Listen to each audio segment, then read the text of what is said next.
Everyone. Welcome back to another lesson in MCR3U. Today we'll be looking at solving quadratic equations and finding zeros. So really there's two methods for solving quadratic equations. The two methods that we use to solve quadratic equations are by factoring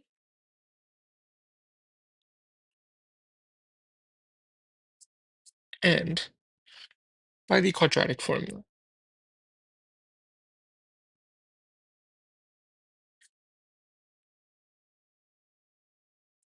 Whenever we're looking to solve quadratic equations, the first thing we should always look at is if we can factor it.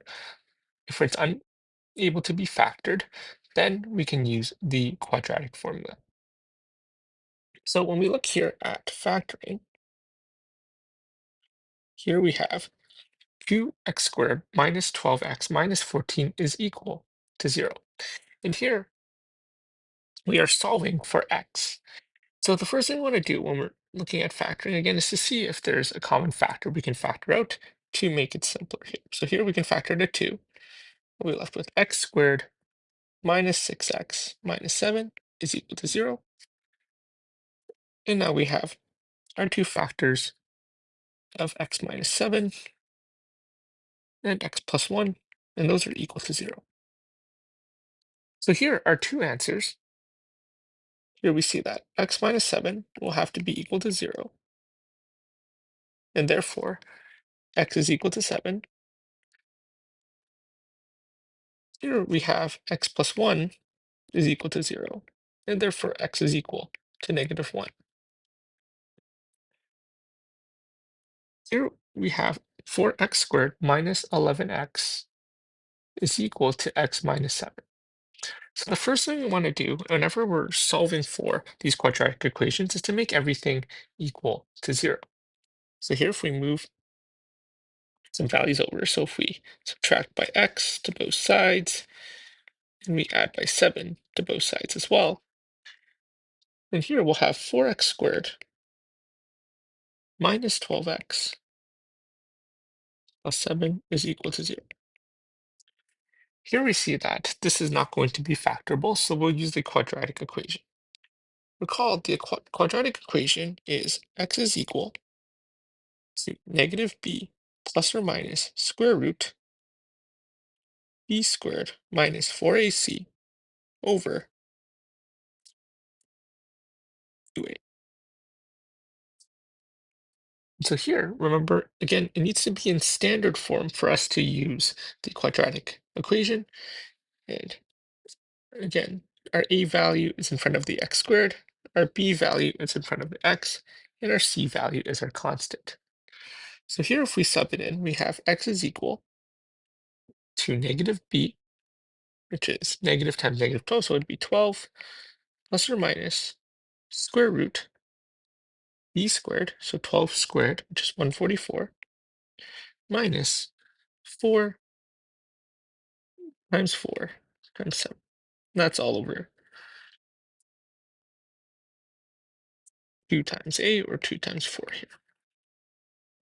So here we get x is equal to 12 plus or minus square root 32 over 8. So here we'll have two answers. We'll have x is equal to 12 plus square root 32 over 8. And our other answer will be x is equal to 12 minus square root 32 over 8. And here, these are in exact form, again, which means that there's no decimals here. Okay, the next thing we'll be looking at is finding the number of zeros. So there's a few ways to find the number of zeros. The first method, the number of zeros can be determined by looking at the equation's vertex and opening direction. So here, the example says determine the number of zeros. And this first example is f of x is equal to negative 2, bracket x minus 3 squared plus 4. So here we see that this is in vertex form.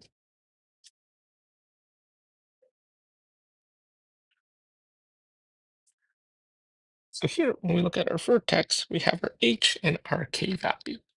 So our vertex is our h and our k value. And in this situation, our vertex is 3 and 5, and it is opening down.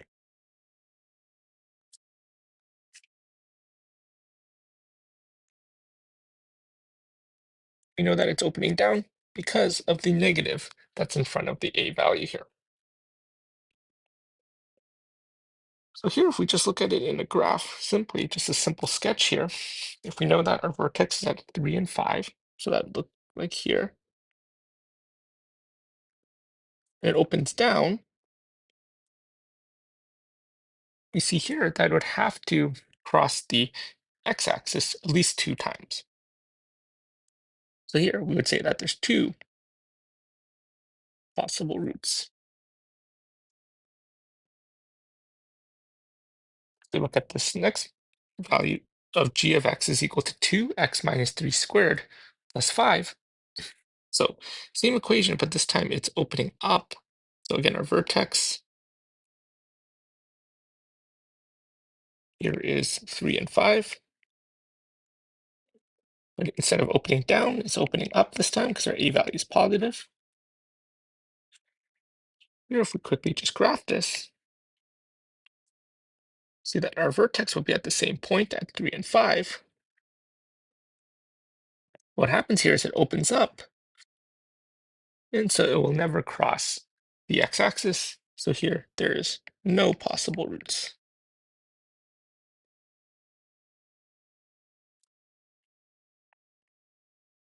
Okay, the second method to solve for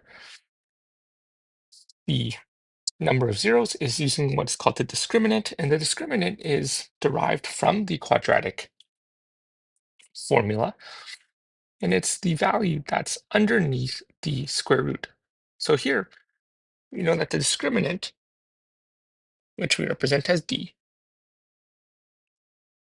is equal to b squared minus 4ac. And depending on what value the discriminant is, it will describe how many zeros there are. So here, if the discriminant is greater than 0, there's 2 possible roots.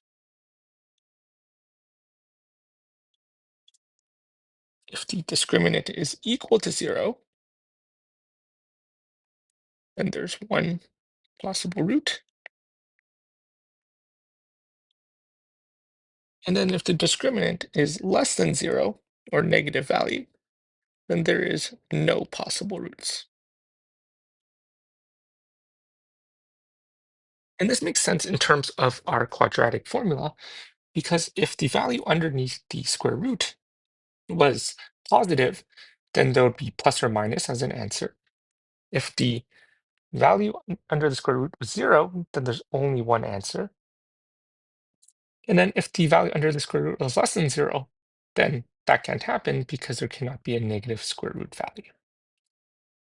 So here, let's look at this question. So it says f of x is equal to 2x squared minus 3x minus 5. So again, to use the discriminant, it has to be in standard form.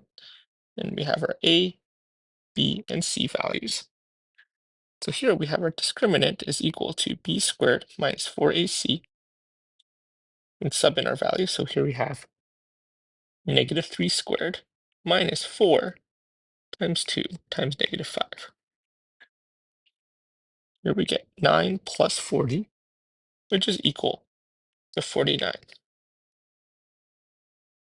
And so here we see that our discriminant is greater than 0, which means that there's 2 possible roots, meaning that there's 2 zeros.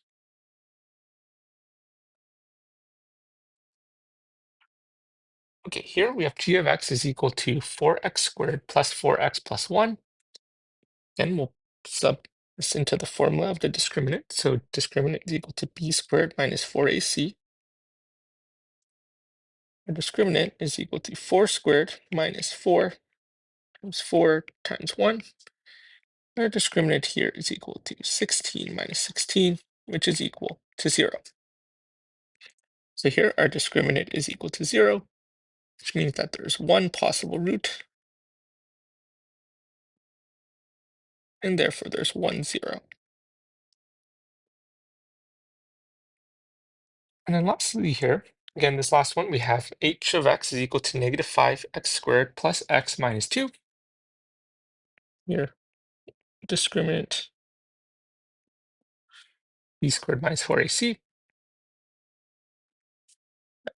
1 squared minus 4, negative 5 times negative 2. Here we get 1 minus 40 is equal to negative 39. So here our discriminant is less than 0, so there is no possible roots, and therefore no zeros. Okay, so let's look at a couple of application questions in terms of using the discriminant. So here it says determine the values of k so that the quadratic function f of x is equal to x squared minus kx plus 3 has only 1, 0. We know that if it only has 1, 0, that means that our discriminant has to be equal to 0. So here we know that b squared minus 4ac must be equal to 0. So here if we sub in our b value, and this is a situation, our b value is the, the variable of negative k. So here we'll sub that in. So here we have negative k squared minus 4, a is 1, and c is 3. And that's all equal to 0. So here we'll get k squared minus 12 is equal to 0. K squared is equal to 12. And so k is equal to plus or minus square root 12. And here we can simplify it as 2 square root 3.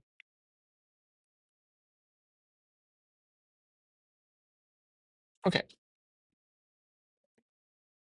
Last example here again, it says a market researchers predicted that a profit function for the first year of a new business would be d of x is equal to negative 0.3x squared plus 3x minus 1.5, where x is based on the number of items produced.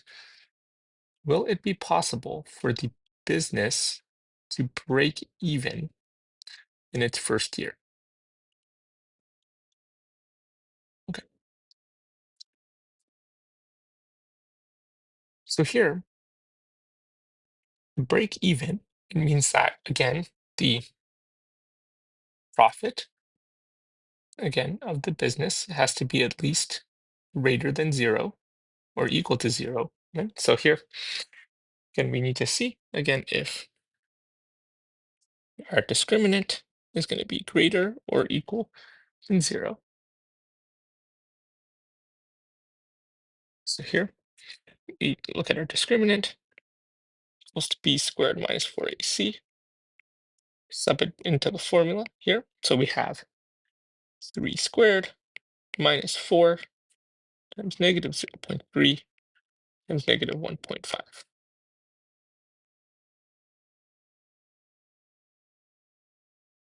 So here we get 9 minus 1.8, which is equal to 7.2.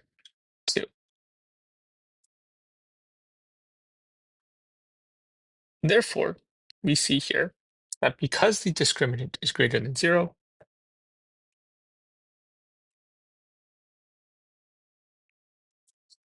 therefore, here we see that it would be possible for the business to break even in its first year. So therefore, since the discriminant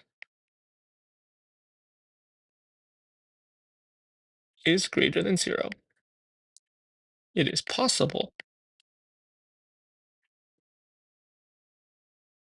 for the business